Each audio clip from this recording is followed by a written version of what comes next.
बिस्मिल्लाहिर्रहमानिर्रहीम अस्सलाम वालेकुम। तो this is our lecture 5 today. अभी तक हम लोगों ने वेक्टर्स के बारे में स्टडी किया और उस स्टडी को हम n डायमेंशंस में लेके आए कि n डायमेंशंस में वेक्टर्स कैसे बिहेव करते हैं, उनकी क्या प्रॉपर्टीज हैं। अब हम ये देखना चाह रहे हैं कि लीनियर अलजेब्रा में हम वेक्टर्स को क्यों स्टडी कर रहे हैं। We were studying matrices before this, लेकिन matrices के बाद we started studying vectors. तो vectors और matrices का आपस में क्या relationship है? तो you can see over here कि alternative notation of vectors in Rn. Rn में हमें कोई भी अगर vector given हो, let's say u vector हमें given है, तो it is of the form u1, u2 up to un. इसको अगर मैं रो मैट्रिक्स में लिखूं या कॉलम मैट्रिक्स में लिखूं तो this is column matrix. You को मैंने सिर्फ उसका एलिमेंट्स वही हैं u1 u2 up to un, सिर्फ उसको मैंने कॉलम की फॉर्म में लिख दिया है। और u मैट्रिक्स वही है, सिर्फ उसको मैंने रो की फॉर्म में लिख दिया है। तो अब हम ये काम क्यों कर सकते हैं? क्योंकि हमने n डायमेंशन में देखा था कि अगर हम दो वेक्टर्स को प्लस करें तो उनका एडिशन जो है वो कैसे परफॉर्म होती है? एलिमेंट वाइज एडिशन परफॉर्म होती है n डायमेंशन में। मींस फर्स्ट एलिमेंट फर्स्ट में प्लस होता है, सेकंड एलिमेंट सेकंड में प्लस होता है, एंड सो ऑन। अब अगर मेरे पास दो वेक्टर्स हों u और v, और u को मैं एक कॉलम फॉर्म में लिखूं u1 u2 up to un, और v को भी कॉलम फॉर्म में लिखूं v1 v2 up to vn, तो अब ये दो वेक्टर्स थे, उनको मैंने किस फॉर्म में चेंज कर लिया? मैट्रिसेस की फॉर्म में चेंज कर लिया। इन मैट्रिसेस को अगर मैं ऐड करूं u प्लस v, तो क्या होगा? मैट्रिक्स एडिशन हमें पता है कि कॉरेस्पॉन्डिंग एलिमेंट्स जो हैं वो आपस में ऐड हो जाते हैं। तो u1 v1 में प्लस होगा, u2 v2 में प्लस होगा, un vn में प्लस होगा। इसी तरह अगर मैं एक स्केलर नंबर लूं और उसको वेक्टर u से मल्टीप्लाई करूं, अगर मैं यहाँ पे k को u से मल्टीप्लाई करूं तो क्या होगा? k जो है वो हर एलिमेंट से मल्टीप्लाई हो जाएगा, ku1 ku2 up to kun। यही काम अगर मैं u मैट्रिक्स के साथ करूं, u matrix is the vector written in the matrix form।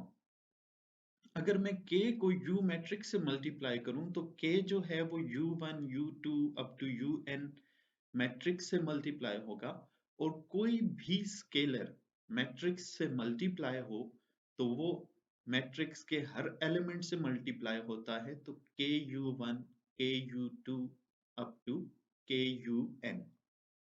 यानी अगर मैं वेक्टर को मैट्रिक्स फॉर्म में लिखूं तो मुझे जो मैट्रिक्स एडिशन है वो वेक्टर एडिशन जैसा आंसर ही दे रही है। जो मैट्रिक्स में स्केलर मल्टीप्लिकेशन है वो मुझे वेक्टर्स के स्केलर मल्टीप्लिकेशन जैसा आंसर ही दे रही है।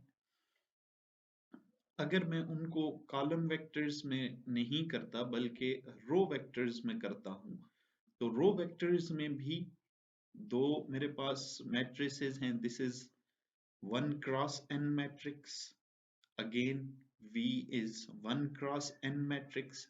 इन दोनों को मैं ऐड करूंगा तो वो ही एलिमेंट वाइज ऐड होंगे, u1 plus v1 u2 plus v2 so on up to un plus vn।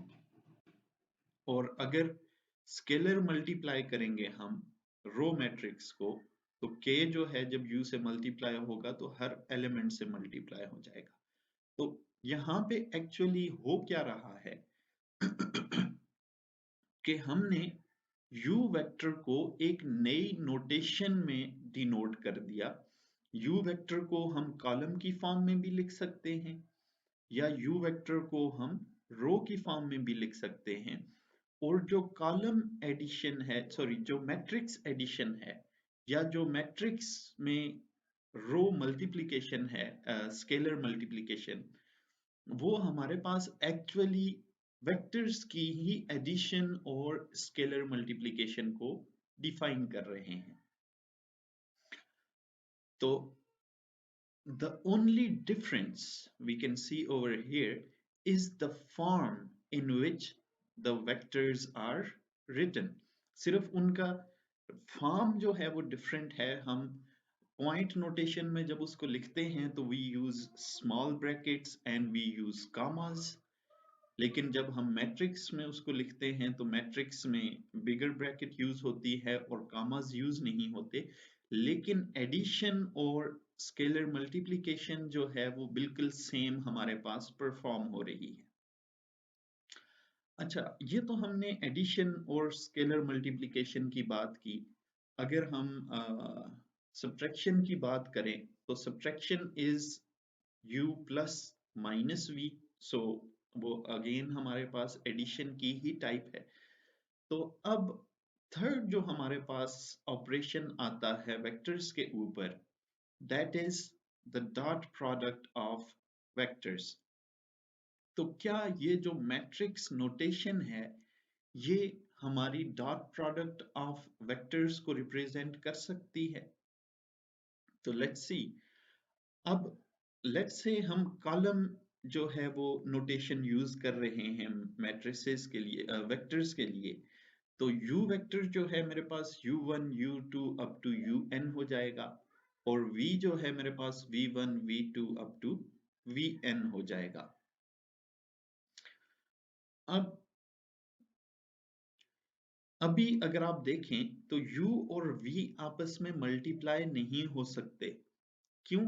क्योंकि u जो है मेरे पास n क्रॉस 1 मैट्रिक्स है और v जो है वो भी n क्रॉस 1 मैट्रिक्स है। तो दूसरे के कॉलम्स और पहली की रोज आपस में इक्वल नहीं है। I cannot multiply u and v.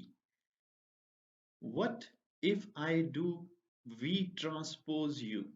अगर मैं v का ट्रांसपोज कंसिडर करता हूं तो इट मींस दैट v के कॉलम्स जो हैं वो क्या बन जाएंगे? रो बन जाएगी। तो v का एक ही कॉलम है, तो v का वो एक कॉलम जब मैं ट्रांसपोज कंसिडर करूंगा तो वो मेरे पास एक कॉलम जो है वो बन जाएगा। सॉरी, कॉलम जो है वो रो में चेंज हो जाएगा मेरे पास।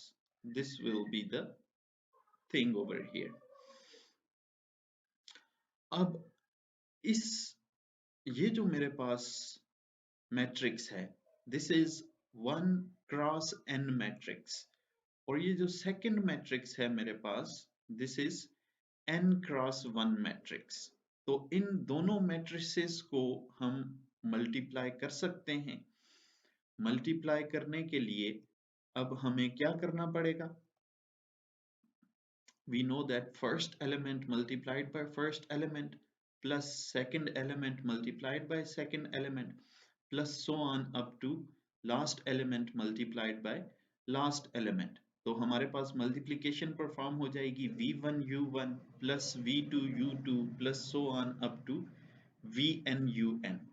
और क्योंकि v1 u1 या v2 u2 या vn un जो हैं ये नंबर्स हैं, तो इट डज नॉट मैटर कि मैं v1 u1 लिखता हूं या u1 v1 लिखता हूं। तो I can write it as u1 v1 plus u2 v2 plus so on up to un vn। अब अगर मैं u और v को एज अ वेक्टर कंसिडर करूं, जो हमने पॉइंट नोटेशन में वेक्टर्स को लिखा था u is u1 comma u2 comma so on up to un and v is v1 comma v2 so on up to comma vn।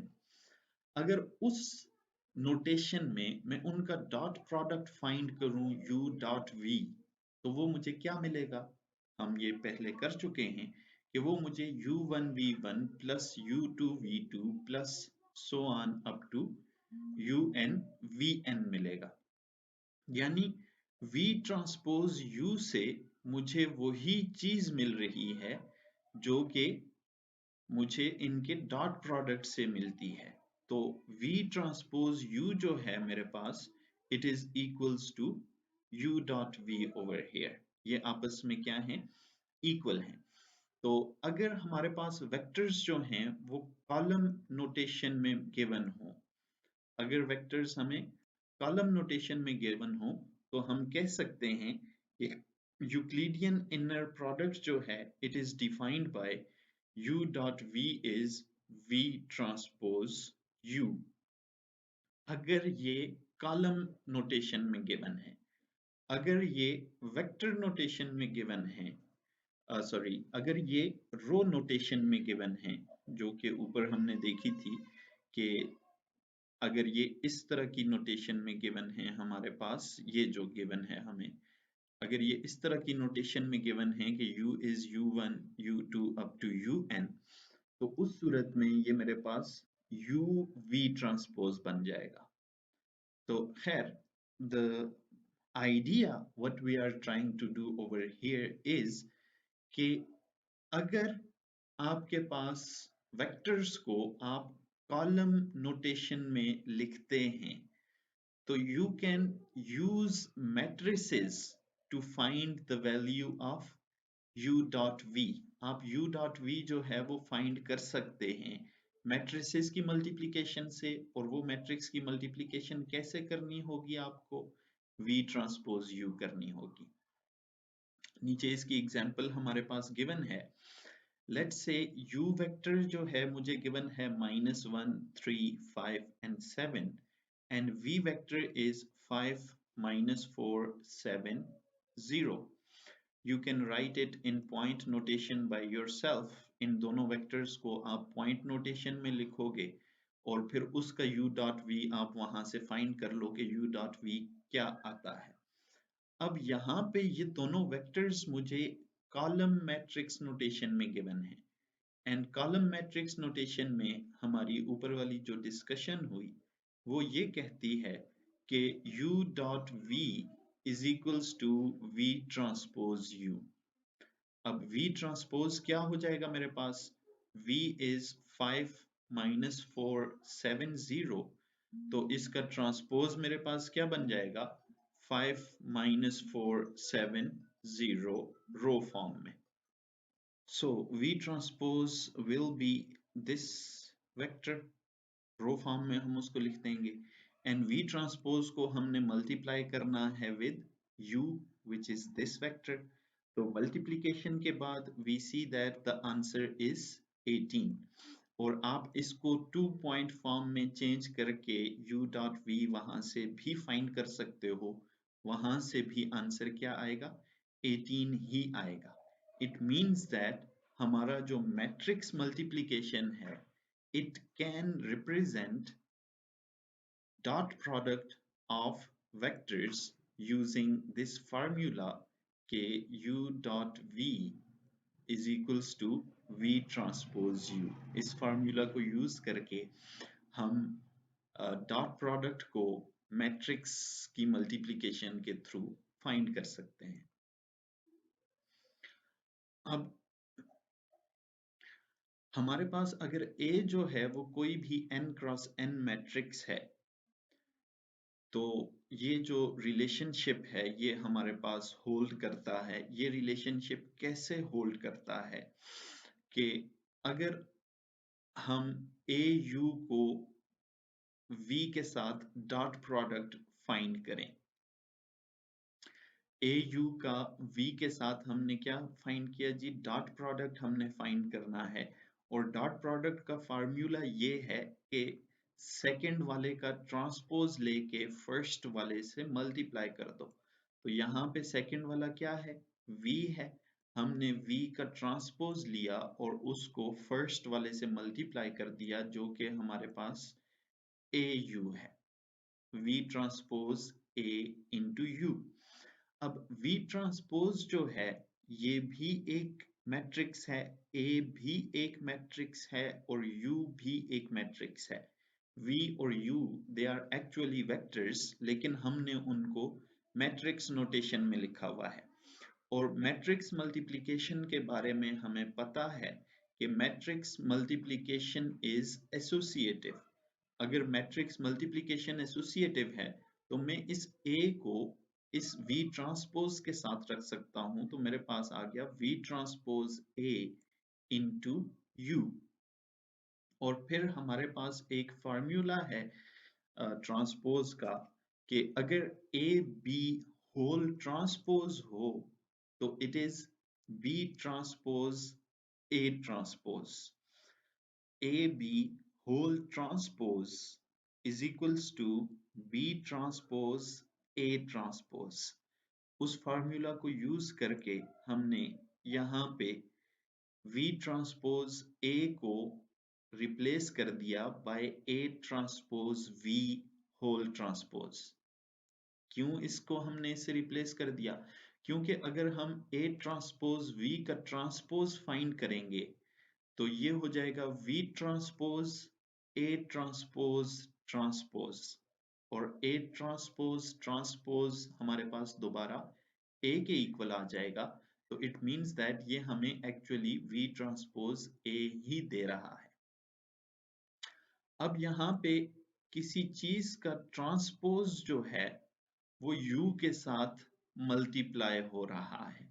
It means that अगर यहाँ पे हम देखें कि अगर किसी चीज का ट्रांसपोज U के साथ मल्टीप्लाई हो रहा हो तो उसको हम U डॉट V लिख सकते हैं।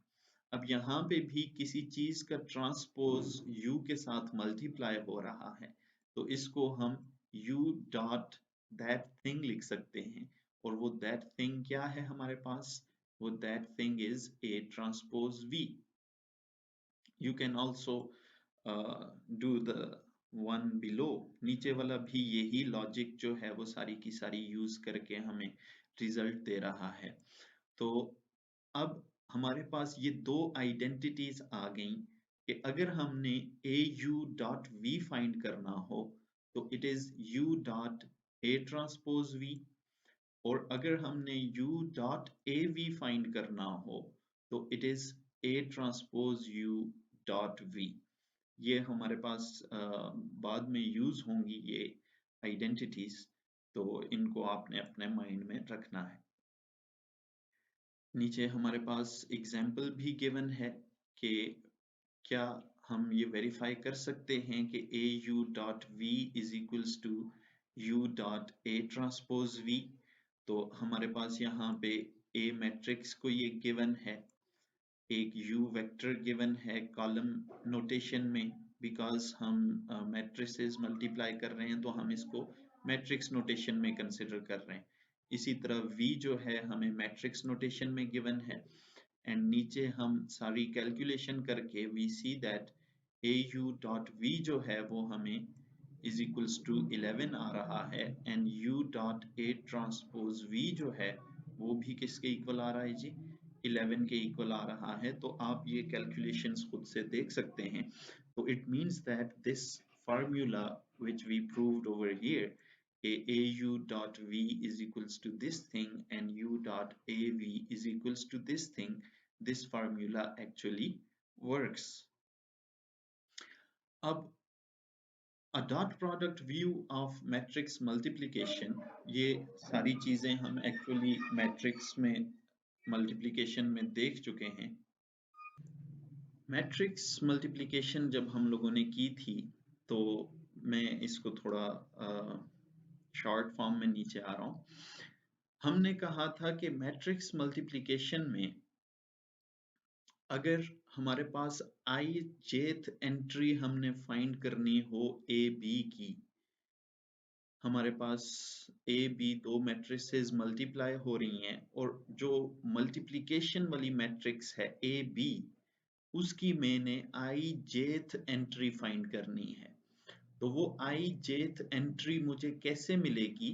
जब मैं ए की आई रो को जब मैं ए की आई रो को बी के जे कॉलम के साथ मल्टीप्लाई करूंगा तो मुझे ए बी की आई जेथ एंट्री मिल जाएगी। तो इसी कॉन्सेप्ट को हम थोड़ा सा मॉडिफाई कर रहे हैं कि लेट्स से मेरे पास जो फर्स्ट मैट्रिक्स है ए, उसके रोज को मैं R1 R2 up to RM कह देता हूं और जो बी है उसके कॉलम्स को मैं C1 C2 up to CN का नाम जो है वो दे देता हूं। तो अब मुझे ए बी का पहला एलिमेंट कैसे मिलेगा? पहला एलिमेंट मिलेगा जब मैं ए की रो 1 को बी के कॉलम 1 से मल्टीप्लाई करूंगा। दूसरा एलिमेंट मिलेगा कि रो 1 को बी के कॉलम 2 से मल्टीप्लाई करूं। फिर ये कंटिन्यू रहेगा और आखिर में ए की रो 1 जो है वो बी के कॉलम n के साथ मल्टीप्लाई हो जाएगी। एंड सिमिलरली ये सारी की सारी मैट्रिक्स जो है हम इस फॉर्म में लिख सकते हैं कि इस मैट्रिक्स में हर एलिमेंट जो है वो मुझे ए की एक रो को बी के एक कॉलम के साथ मल्टीप्लाई करने से मिल रहा है। अब सिस्टम ऑफ लीनियर इक्वेशंस जो हैं हम ऑलरेडी देख चुके हैं। उसमें हम क्या बनाते हैं? एक मैट्रिक्स ए बनाते हैं जिसमें हमारे पास इक्वेशन के हिसाब से रोज होती हैं। दूसरा हम मैट्रिक्स एक्स बनाते हैं जिसमें हम सारे वेरिएबल्स इनपुट करते हैं और तीसरी मैट्रिक्स हमारी बी होती है जिसमें सारे के सारे आंसर्स इनपुट किए जाते हैं। तो अब हम देख सकते हैं कि ये जो सोल्यूशन ऑफ सिस्टम है, सॉरी सोल्यूशन नहीं, जो हमारे पास लीनियर सिस्टम है ax is equals to b, उसको मैं ये कह सकता हूं कि ये मुझे कैसे मिल रहा है कि मैं a की रो 1 को x के कॉलम 1 से मल्टीप्लाई कर रहा हूं। लेकिन क्योंकि x में सिर्फ एक ही कॉलम है और कोई कॉलम है ही नहीं, तो उस कॉलम 1 को मैं पूरे x से ही रिप्रेजेंट कर देता हूं। दूसरा एलिमेंट मुझे कैसे मिलता है? जब मैं a की रो 2 को x के कॉलम 1 से मल्टीप्लाई करता हूं और यहाँ पे क्योंकि कॉलम 1 के अलावा कोई और कॉलम है ही नहीं तो इसको हम पूरा x ही लिख देते हैं। तो अब इसी तरह हमारे पास राइट साइड पे इज इक्वल्स टू b किसके इक्वल हो जाएगा? b1 b2 up to bm के इक्वल हो जाएगा। तो अब हम इसको रो फॉर्म में लिख रहे हैं डॉट प्रोडक्ट की सूरत में। अब हमने क्या कंसिडर कर दिया कि ए जो मैट्रिक्स है उसकी पहली रो पहला वेक्टर है, दूसरी रो दूसरा वेक्टर है, तीसरी रो तीसरा वेक्टर है एंड सो ऑन। और x का पहला कॉलम जो है वो एक ही वेक्टर है हमारे पास। तो अब हम इसको पहली रो का डॉट प्रोडक्ट ले रहे हैं पहले कॉलम के साथ, यानी पहले रो वेक्टर का डॉट प्रोडक्ट ले रहे हैं कॉलम वेक्टर के साथ। तो अब मैट्रिक्स मल्टीप्लिकेशन को हम डॉट प्रोडक्ट से रिप्रेजेंट कर सकते हैं और डॉट प्रोडक्ट को हम मैट्रिक्स मल्टीप्लिकेशन से रिप्रेजेंट कर सकते हैं। They both are interchangeable with one another. Dot product and matrix multiplication are interchangeable. This is the main idea over here. नीचे इसकी एग्जाम्पल भी हमें गिवन है कि अगर हमारे पास सिस्टम जो है वो इस तरह गिवन हो 3x minus 4x2 plus x3 is equals to 1 and the second equation and the third equation, तो इसको हम डॉट प्रोडक्ट फॉर्म में ऐसे लिख सकते हैं।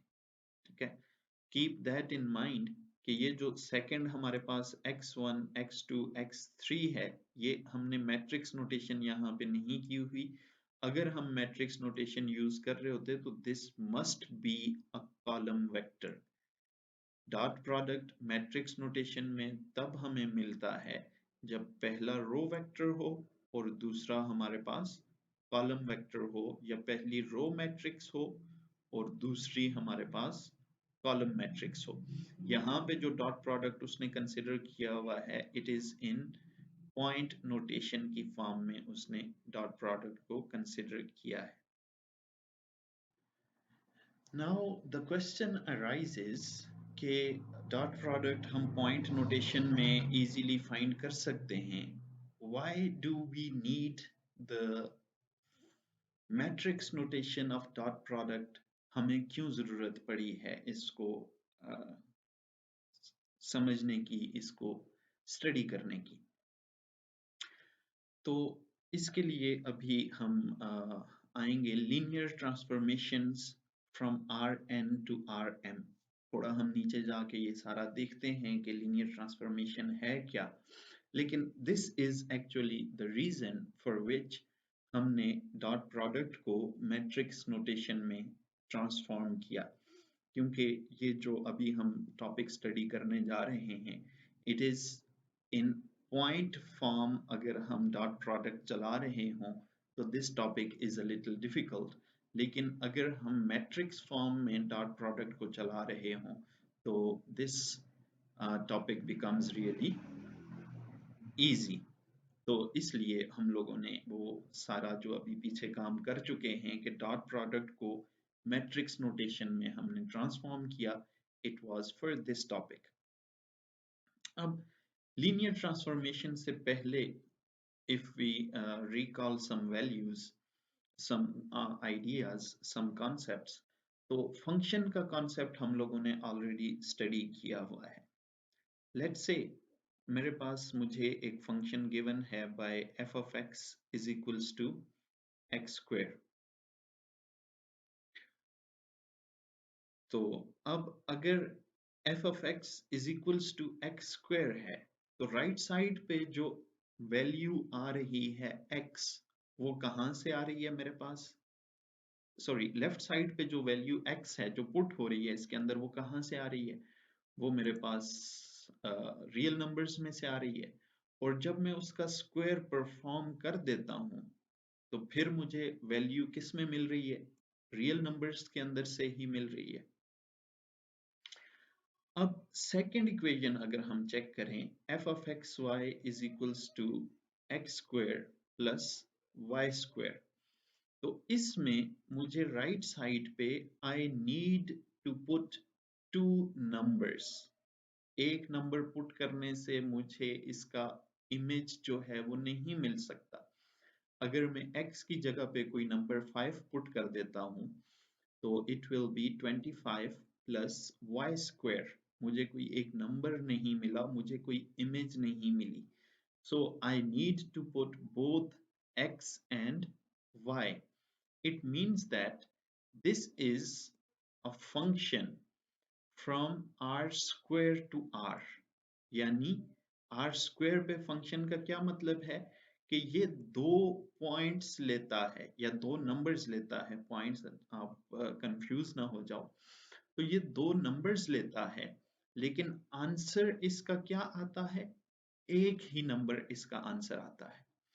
तो अब ये दो नंबर्स आंसर लेता है, यानी R2 में से मैं कोई भी पॉइंट 1 1 भी पुट कर सकता हूँ, 1 3 भी पुट कर सकता हूँ, 1 4 भी पुट कर सकता हूँ, 7 9 भी पुट कर सकता हूँ। अगर मैं 7 9 पुट कर रहा हूँ तो it means that I am putting 7 in place of x and 9 in place of y, और 7 9 को आप एक्स वाई कोऑर्डिनेट सिस्टम में ड्रॉ भी कर सकते हैं। तो इट मीन्स दैट ये आर स्क्वायर में से एक नंबर ले रहा है और हमें आंसर किस में दे रहा है, आर में आंसर दे रहा है, क्योंकि आखिर में जब हम एक्स स्क्वायर और वाई स्क्वायर को ऐड कर देंगे तो हमें दो नंबर आंसर नहीं मिलेगा, एक ही नंबर आंसर मिलेगा। अगर हम थर्ड इक्वेशन को देखें, इसमें अब तीन नंबर्स जो हैं वो इनपुट हो रहे हैं, x, y और z, लेकिन आंसर हमें कितने नंबर्स मिल रहे हैं, एक ही नंबर आंसर मिल रहा है। इट मीन्स दैट इसका इनपुट जो है वो R3 में से है और आउटपुट जो है वो किस में आ रहा है, इसका R में आ रहा है आउटपुट हमारे पास। तो अब फर्स्ट फंक्शन जो है दिस वन, ये from R to R function था। This was from R square to R, this is from R cube to R।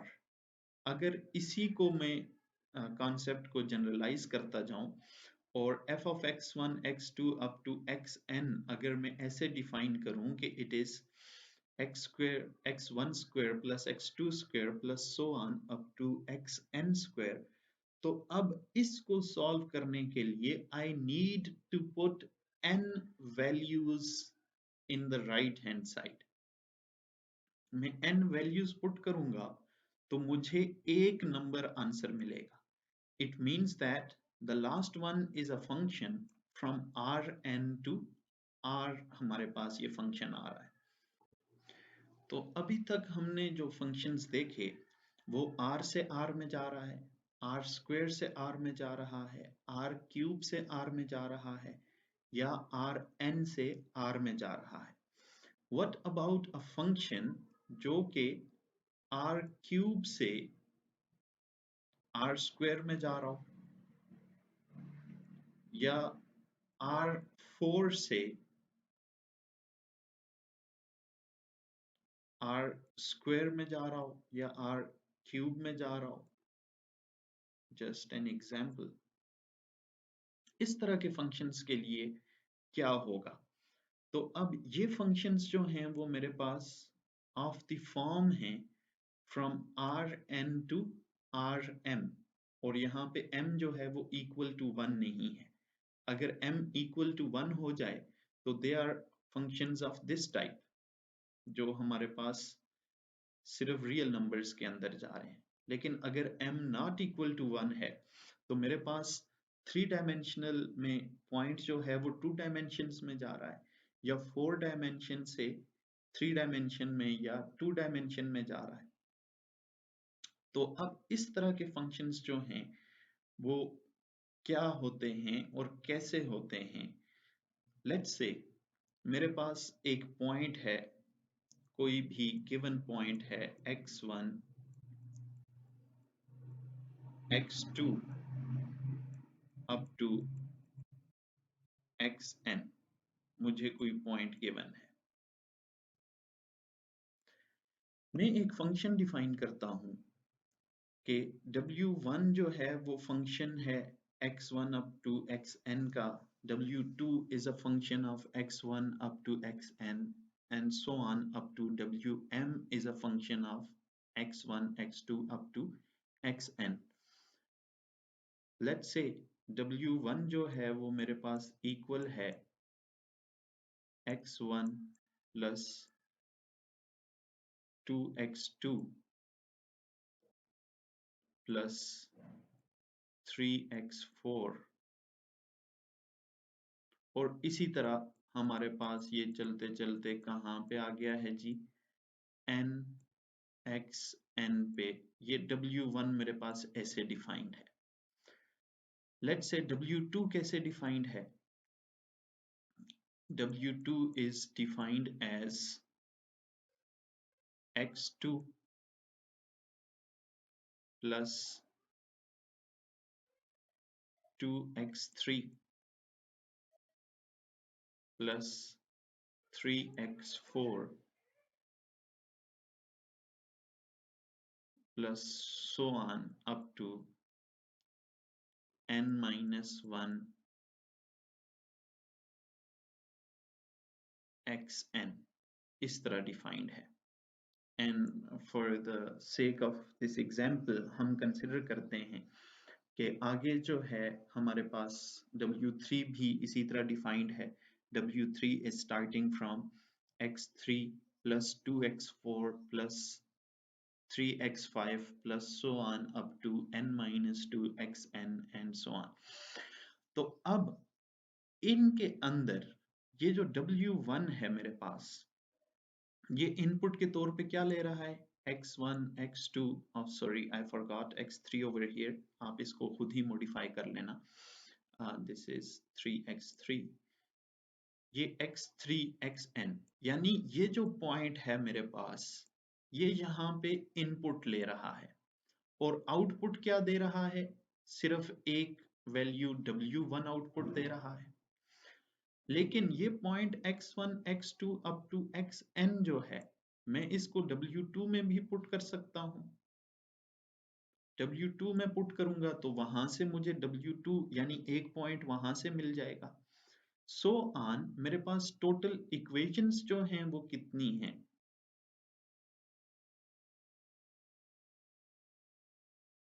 Just wait a bit, मैं इसको जरा इरेज कर लूं।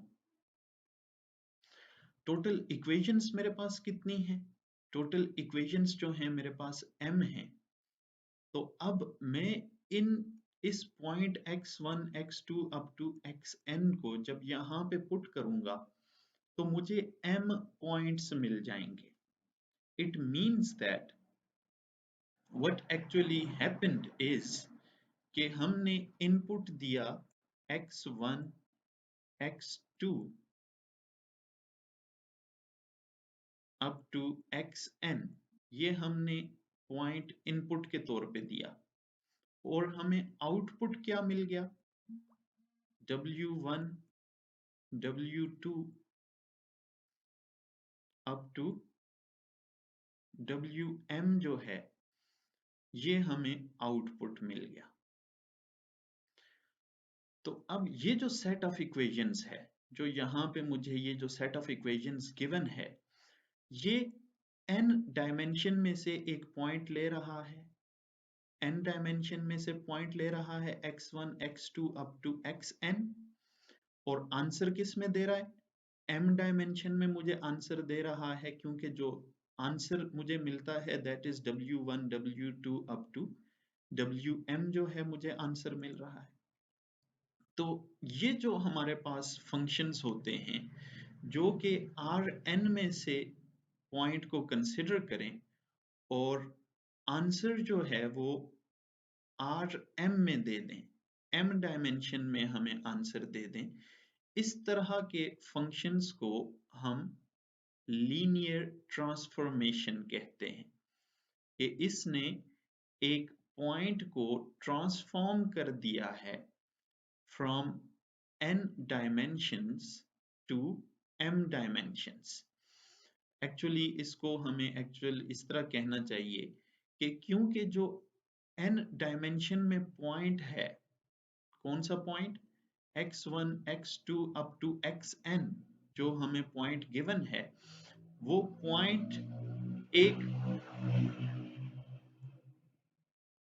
वेक्टर को रिप्रेजेंट कर रहा है। वो पॉइंट किसको रिप्रेजेंट कर रहा है जी, एक वेक्टर को रिप्रेजेंट कर रहा है।